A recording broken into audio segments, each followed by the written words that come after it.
Oi, pessoal, tudo bom? Espero que vocês estejam bem, cumprindo a quarentena. Há muitas coisas para serem feitas em casa, principalmente acadêmicas, né, escolares. Nós, professores, estamos enviando as aulas para vocês, as orientações de estudo. E por esse canal de videoconferência, de videoaula, a gente vai conversar um pouco sobre o conteúdo. Então, nós iniciaremos nosso estudo agora pela apostila 15. Abram na página introdutória, página 4 e 5, que tem duas obras de arte. Sempre esse material abrem com obras de arte que nos motivam a pensar, a refletir sobre um determinado conteúdo que essa apostila vai apresentar. E por coincidência ou não, ou destino ou conspiração do universo, essas duas obras retratam um pouco o momento que a gente está vivendo, né, de uma maneira indireta. A primeira obra, de Madame Vigée Lebrun, é uma mulher do século XVII, empoderadíssima para o seu tempo, revolucionária, uma dona de casa. Só que, como artista, e assim a arte se faz a função, ela tinha a necessidade de mostrar, através da reflexão crítica, do papel da arte, a condição social dela. Uma dona de casa, cuidadora dos seus filhos, da sua família, do seu esposo. Mas o olhar dela a respeito disso era um olhar mais crítico. Ser dona de casa, mãe, ter como ofício apenas ser do lar, até hoje na nossa sociedade sofre um certo estigma. Isso não é bem visto. A mulher ela carrega uma série de estereótipos quando faz essa opção. Muitas mulheres hoje interrompem a carreira, um momento da própria profissão, para cuidar do filho que está chegando, para cuidar da casa, para cuidar da sua família, e ainda assim, em pleno século XXI, ela recebe alguns estereótipos por isso. Agora, imagine no século XVII uma mulher falando da importância de ver a mulher enquanto o trabalho que ela exerce, né? A mulher cuidar da família, a mulher optar por ser dona de casa, é um ofício como um médico, como um engenheiro, como qualquer outro, exige dignidade e exige também respeito. Por conta desse pensamento, todas as obras dela retrata ela com a filha dela abraçando, ela com a filha dela no colo, ela com a filha dela alimentando, enfim, o tempo todo. Tem alguns autorretratos apenas dela, né, revelando a condição feminina, como ela é. Era uma forma de mostrar que a mulher existia. Parece um paradoxo, né? Difícil de entender isso, porque hoje, embora há também estereótipos a respeito da figura feminina, no século XVII a mulher não saía na rua. Ela não tinha essa liberdade, né? Ela tinha que ter uma posição social melhor, tinha que ter posses, bens, para ter essa liberdade de caminhar, transitar na rua. A mulher naquela época era vista como apenas procriação. Apenas isso, a função dela. Não havia necessidade de ouvi-la, não tinha necessidade de consultá-la, e os trabalhos que ela tinha sempre era voltado para o lar. Cozinha, costura, cuidados domésticos. O papel da mulher era reduzido a isso. E a Madame Vigée Lebrun pensava o contrário, né? Entrou com tudo na maternidade, desenvolveu todo o seu aspecto materno, mas tinha a necessidade, fazia questão de dizer que isso é uma profissão, como um médico, como um engenheiro, como um professor, como um artista. Então, por isso, a imagem dela constantemente, sempre com a menina dela que chamava Jeanne Lucy Blues, uma menina lindíssima. E ela também muito belíssima. Então, essa é a obra que traz a nossa apostila, a primeira obra, né? Que é intitulada como um abraço. Ela está abraçando a filha dela. A segunda obra, da autora Tilly Williams, uma contemporânea, ela está viva até hoje, a obra é de 2003. entre uma obra e outra se distancia um pouco mais aí de 200 anos, mas tem uma mesma fundamentação. A diferença da obra de Tilly Williams, ela é uma artista contemporânea, um pensamento mais moderno, ela já não tinha tanto assim a necessidade de dizer que a mulher tem o seu poder, tem a sua autonomia, embora ainda há muitos artistas que falam sobre isso pela própria necessidade. Se está falando sobre esse assunto, é porque realmente há uma polêmica ali existente. Se está todo mundo falando sobre racismo, é porque o racismo existe. Se todo mundo está falando de homofobia, é porque a homofobia existe. Então, no caso da Tilly Willis, não tem tanto a marca da crítica literária dela, nas obras, esse empoderamento de mulher é outro viés, é outro problema tão falado quanto o posicionamento da mulher atual. A Tilly Willis teve uma oportunidade de ir fazer uma viagem à África. E lá ela ficou encantada com as cores, com o movimento africano, com a forma que as mulheres criavam, conduziam suas famílias. Mas como artista, as cores chamou a atenção, o laranja forte, o vermelho forte, as cores africanas. Daí então ela teve como foco as obras de arte voltado pelo aspecto africano, a cultura africana. E são obras belíssimas, muito colorida, e também você percebe a questão materna, fraterna, familiar, os laços. As duas obras retratadas, como vocês estão observando aí na tela, são abraços. E a apostila traz essa reflexão, né? O que a gente considera como um afeto, né? Se você estiver aí na página 5, acompanha. Como umas formas de demonstrar afeto, o gesto de abraçar comunica a existência de um sentimento fraterno entre duas ou mais pessoas, sem a necessidade de palavras. As duas autoras, né, fizeram questão de mostrar essa linguagem corporal, que é o abraço e os significados disso. Não é só um gesto. Um abraço pode significar muito mais, dependendo da sua intenção. Ainda, ao envolver o outro com os braços, o trazemos para perto, o aproximamos e, ao mesmo tempo, ao acolhê-lo, transmitimos segurança enquanto buscamos o mesmo sentimento em seu colo.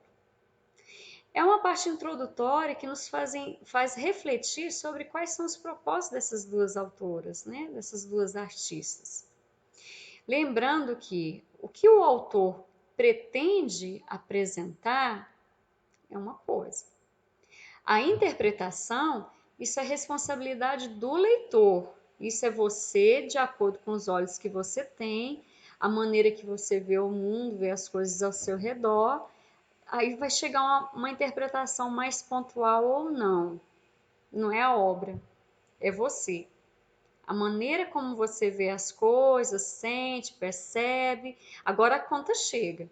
A quantidade de leitura que você tem, o acesso a livros, vai fazer você achar que essa obra é X ou Y. A interpretação é responsabilidade única e exclusivamente do leitor.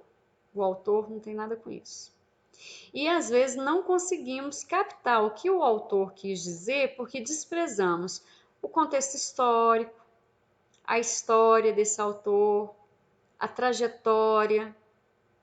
Já falei várias vezes para vocês sobre a Clarice Lispector. A Clarice Lispector era uma autora que eu tinha muita resistência, porque é extremamente subjetivo. Não é fácil pegar uma obra da Clarice e ler, entende? Não, não. Quem falou isso, leu uma vez, não entendeu a obra. Porque é muito subentendido, é muito pressuposto, muitas coisas que está por trás disso. Então, demanda um pouco de paciência você entender o contexto dessas obras. Ao conhecer a história de vida da autora Clarice Lispector, aí você passa a entender melhor as obras dela. Então, entender quem é o autor, o que ele pretende, que momento histórico ele está vivendo, fica mais fácil essa interpretação ser pontual. Carece muito mais de paciência do que qualquer outra coisa. A interpretação, é um aspecto cognitivo que, se você estiver vivo, você tem ela. Mas a paciência, às vezes, você não tem ela. Existe paciência para interpretar, olhar para um ângulo, olha novamente, percebe o sentido, interesse-se pelo histórico daquela época. O que você disse há 20 anos atrás, no meu caso, né, que vocês não têm esse contexto histórico. O que eu disse há 20 anos atrás foi válido para aquele período. Eu não posso hoje, no século XXI, dizer o mesmo que eu falei há 20 anos atrás, em 2000, né? Anos 2000. Então as coisas mudam, foi válido para aquele momento. Qual é o momento de 1789, a necessidade da autora colocar o papel da mulher como um ofício que merece dignidade, merece respeito, embora ainda contemporâneo. E qual é a intencionalidade dessa autora em 2003 falar tanto da África?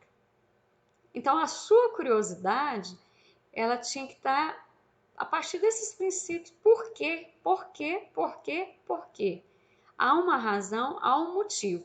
E podemos entender o que os autores transmitiram e, por outro lado, discordar, concordar em parte, negar, aceitar. Aí vai depender das condições de produção de cada um. Por isso, a importância de ler. Ler tudo que está ao seu redor, para poder ter mais credenciais para falar a respeito. Bom, finalizando essa aula, algumas reflexões a respeito das duas telas. O que um abraço comunica a você? Tem pessoas que têm restrições em abraçar, se sentem incomodadas. Tem outras que fazem questão de abraçar, o contato físico é uma coisa assim extremamente importante. Tal como um abraço, as imagens acima também comunicam algo. Comunicar algo é entender esse contexto que eu acabei de afirmar. O que as autoras tinham na cabeça ao produzir uma obra dessa? Esse é o enigma. Esse é o interessante da literatura, é você tentar entender o que o outro quis dizer. Difícil em tempos atuais, porque a gente quer mais falar do que ouvir. Esse é o desafio. E não é você, porque é jovem, não é um fulano, é sociedade. O contexto hoje, quanto mais se fala, mais válido é. Mas as pessoas esqueceram silenciar. Para eu entender o que passou pela cabeça dessas autoras ao fazer essas obras, primeiro eu tenho que me silenciar. Para entender o que essas imagens estão comunicando, eu preciso então do meu silêncio, né, para conjecturar essa gama de fatores, tentando chegar numa interpretação. E quando você interpreta de uma maneira assim, lúcida, aí você chegou na liberdade intelectual, que é algo que é impossível de escrever, é difícil falar o que é. A liberdade intelectual é algo muito nobre, muito nobre. É muito difícil explicar o que é uma liberdade intelectual, tem que vivenciar, tem que experimentar, mas não é fácil, você sempre tem que estar em treino. Quantidade de livros, primeiro quantidade.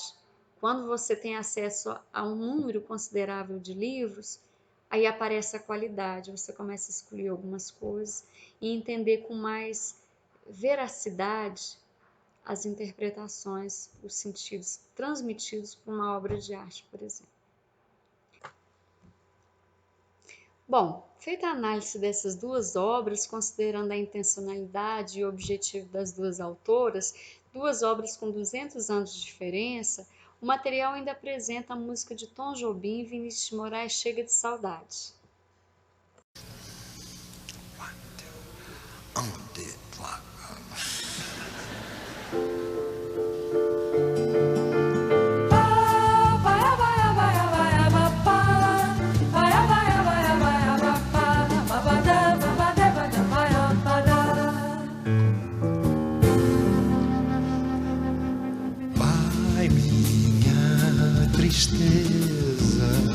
E diz a ela que sem ela não pode ser. Diz-lhe numa prece que ela regresse, porque eu não posso mais sofrer. Chega de saudade, a realidade é que sem ela não há paz, não há beleza, é só tristeza e a melancolia que não sai de mim, não sai de mim, não sai. Mas se ela voltar, que coisa linda, que coisa louca, pois há menos peixinhos a nadar no mar do que os beijinhos que eu darei na tua boca.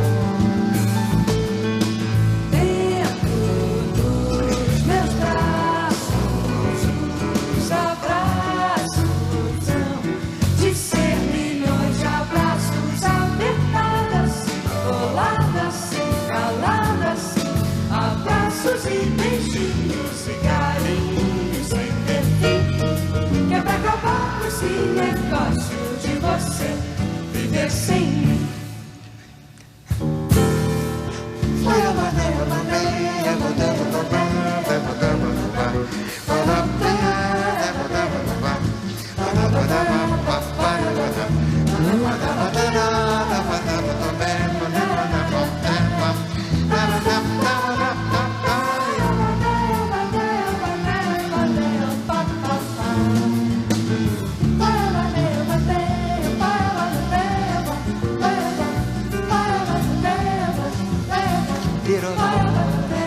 Não há paz, não há beleza, é só tristeza e a melancolia que não sai de mim, não sai de mim, não sai.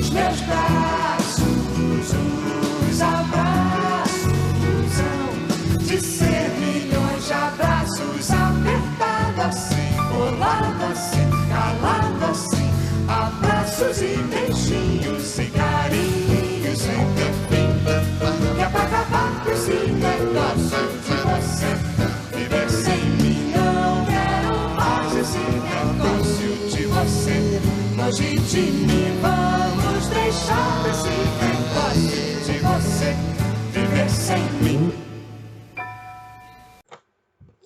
Bom, o capítulo Falar ao Outro, né, fala sobre as interações entre os locutores. Falar ao outro implica interlocução, ou seja, o diálogo, o que significa que no processo discursivo todos os elementos enunciativos eles são marcados. Quem está falando, para quem fala, por que fala, para que fala, qual o objetivo das autoras em específico apresentar essa enunciação. Uma conversa também ela requer clareza quanto à sua intenção, o que você deseja provocar, qual a intenção de obter determinada resposta, é convencer, emocionar, conduzir. A arte por si só faz isso através da crítica. A função da arte é levar reflexão às pessoas, é criticar no sentido de revelar que coisas devem ser discutidas, né? E lembrando que crítica para nós da linguística não é o sinônimo de falar mal, como geralmente a gente vê no contexto do senso comum. Crítica é analisar sobre, é pensar sobre, é refletir, é levar a conduções de raciocínio que por hora a gente talvez não tenha prestado atenção, dado a devida atenção. Nos gêneros textuais, essa enunciação é muito clara. A história em quadrinhos, por exemplo, a função dela seria criticar o comportamento social das pessoas, nos vários segmentos que existem. A pintura também tem a função de revelar pensamentos de uma época, criticar determinadas condutas, levar a reflexões. É isso. Até a próxima.